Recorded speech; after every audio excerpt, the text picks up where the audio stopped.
You've also announced that now any host, anyone who wants to be part of this effort can open their homes for free. But I have to start with the folks who are still stuck in the country. You worked in the White House. You are a policy and communications expert. What are President Biden's options right now? What do you imagine is happening behind the scenes? Well, just looking at those images that you were just showing, it's really searing. And obviously, everyone's thoughts and hearts and minds are the U.S. military personnel, their families, the Afghanis, who were obviously really hurt in this incident. And you're right. I've been in the White House and been in the building when there have been situations analogous to this. And I just know that each and every one of those folks there in the building are feeling this and thinking about it. And I think what this afternoon demonstrates, or this morning Afghan time, is just really how dire the situation is, how precarious it is. Our role here is really to help support folks when they come out. From what we have seen and from the contacts and the communications, the Biden administration, the U.S. government, those people who are on the front lines are doing an amazing job of getting people out of there in really a record time.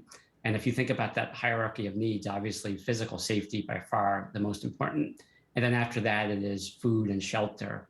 And the role that we're really seeking to play and to support is to help, as you noted, to provide that shelter for those folks who are getting out of there and able to get out of there. So Air BNB is waiving fees on all refugee stays. Brian Chesky is personally helping with this effort. How much demand have you had to help so far? And how many have you spoken to who need help? It's, it's starting off as a trickle in terms of people getting out of Afghanistan. It's going to become a stream, and we anticipate it ultimately becoming a flood. We've committed between Airbnb and Airbnb.org, our philanthropy, to covering the cost to make sure we can house 20,000 of the folks who we anticipate coming out of Afghanistan. But since we made that announcement, there's been just really an outpouring of support from around the world. People who want to support the party of humanity, offering their help, host offering to open up their homes for free, other people offering to donate finances to actually help support even more people in terms of providing that housing. And so as of today, really as of this weekend, we had housed about 200, a little bit over 200 folks who are really part of that first trickle coming out of Afghanistan. But our role here, as I said, really is what are the infrastructure to make that housing possible. And we've been at this for about 10 years. We've built this muscle, and we really do have the infrastructure capacity to be able to provide this housing, whether it's in the United States or whether it's really around the world. And just as a little bit of an analogy here, we've been supporting refugee work, as I said, for about 10 years. But in the height of the pandemic, and I think you and I talked about this maybe a year or so ago, we've helped provide housing for tens of thousands of frontline responders during the middle of the pandemic when they needed to be on the front lines near hospitals and emergency centers. And that really sort of helped us understand that we could scale at a pretty significant level. We ultimately ended up providing around 250,000 nights, meaning people staying at a night in an Airbnb as part of that frontline responder program. And so that really has served as the model for us to be able to understand and recognize and develop the infrastructure to be able to scale this type of work. And obviously, it's a terrible, terrible situation in terms of what's going on in Afghanistan. But we are here to help provide that infrastructure, to provide that support. Airbnb has hosted refugees from Iraq, from Syria, from Venezuela, from various natural disasters. And often where these folks end up is where they end up living for the rest of their lives.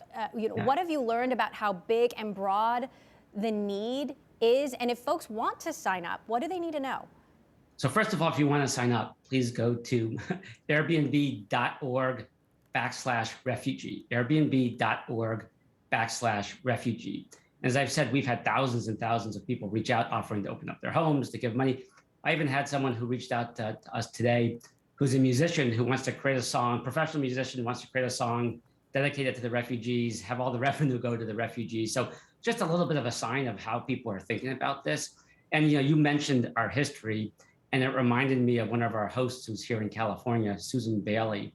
And Susan opened up her home in 2016, actually, to an Iraqi refugee. And when that refugee got here, it was the same weekend that the Super Bowl was taking place. And she brought her whole neighborhood together, and they sat there and watched the Super Bowl, introduced themselves to this refugee who ultimately went on to become one of their neighbors and a member of their community. And so, look at our aspiration here in terms of making these Airbnb homes available to this wave of refugees who are going to be coming is both to make sure we're providing them that temporary shelter that they need immediately, a couple weeks as they transition into the US. But because Airbnbs are actually in neighborhoods, it does serve as a way for them to transition into what will be the next chapter in their lives and their families' lives. And so for us, this is not just the first couple weeks. This is really a long-term commitment by us and really by our entire community. Now, I just want to recap the news.